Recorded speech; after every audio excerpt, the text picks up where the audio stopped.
Good day, I'm Patrick Lawlor from Investec Wealth Investment. Joining me today is Ryan Friedman, who heads up the World Access suite of funds. For those who don't know, the World Access suite of funds encompasses about $1.3 billion worth of assets across 4 different global risk profiles. Welcome, Ryan. Thanks, Patrick.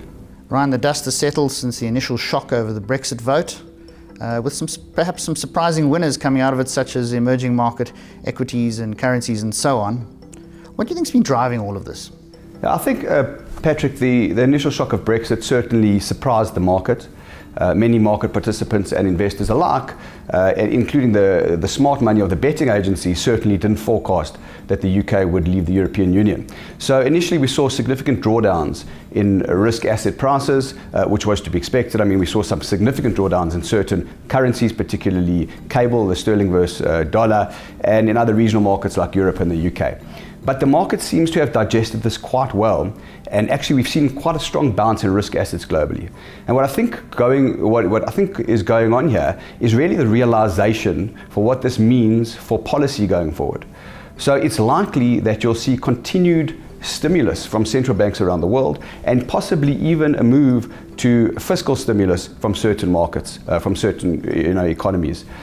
If we take a look at what might happen, the Bank of England is likely to cut at their next meeting. Japan is embarking on what could be a massive stimulus program to the economy, going into some fiscal stimulus. People even talk about helicopter money, but we'll see how that plays out.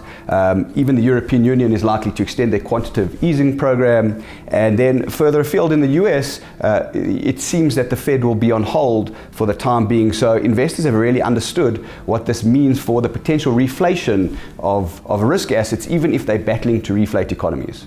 Ryan, how long can this really last?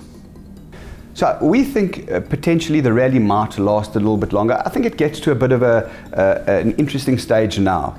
And that's because asset prices globally, whether you're looking at equities in the fixed income markets, we can talk about them each individually, but I think across the board, listed property sector, infrastructure, aren't priced particularly cheaply.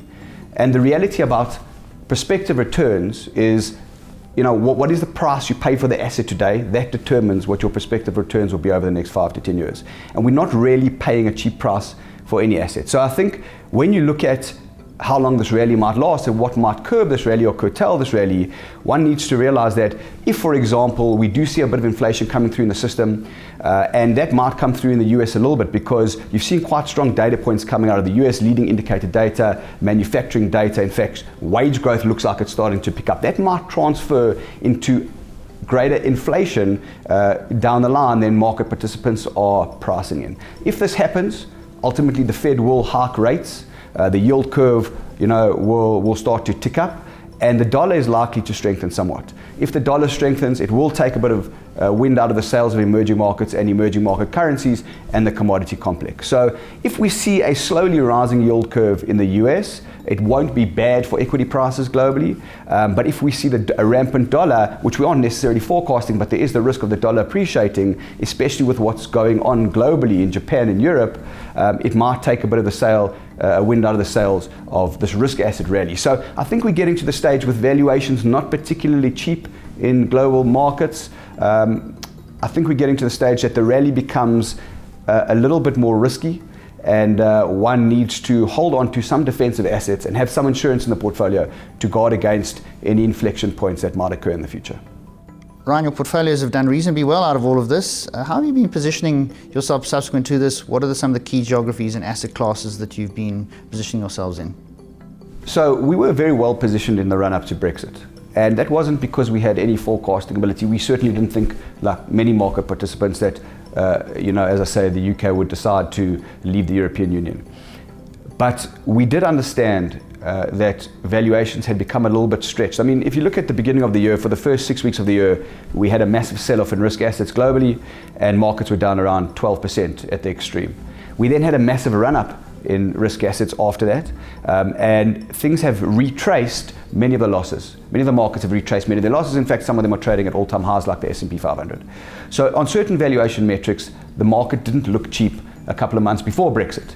And so we had built some defensive positions into our portfolio. We think it was at that stage, and continue to think at this stage, that it's best to be positioned defensively, to have very diverse sources of return in your portfolio, uncorrelated sources of return, and to build in some insurance assets into the portfolio, like gold, holding elevated levels of cash. And so that's how we entered the Brexit referendum, and that stood the portfolio in very good stead to withstand some of the shock and the drawdowns that we saw globally for risk asset prices. Ryan, returning to World Access, I mean, the portfolios have done pretty well year to date. Where have the returns been coming from, and what are the sort of interesting asset classes or geographies that we've been looking at, and where that performance has been coming from? Specifically, I think there's a couple of areas that have really held up strongly and benefited the portfolio through volatile times that we've seen over the last few months. One of those certainly would be gold.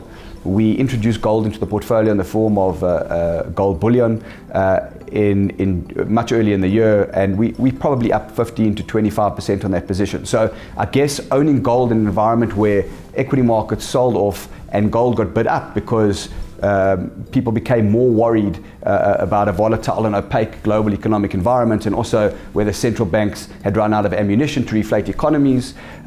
So gold really as a safe haven asset was held in good stead for the portfolio, or held the portfolio up quite nicely. Another area where we focused was on contrarian and value managers. They'd been beaten up quite a lot over the past couple of years, and we have some fantastic investments in contrarian global equity managers that we've held on to for quite some time, and these have really come good for us this year. You're talking about portfolios that are up late 30 and early 40 kind of percents in dollars this year. They really own the cheap end of the market. They own asset-backed kind of investments, they own some precious metal investments, and really I think what we've seen in the value space is somewhat of a reversion to the mean as these assets got sold down dramatically over the past few years, as everybody only wanted high dividend paying investments, and there's been a massive search for yield. The cheap area of the market has been ignored, and we've benefited strongly from owning some of those assets into this year. So in short, it's been a very good rebound since the Brexit shock, but as always in markets, one's got to be constantly cognizant of risk, well diversified and well positioned for the potential shocks that might lie ahead. Thank you, Ryan. Thanks, Patrick.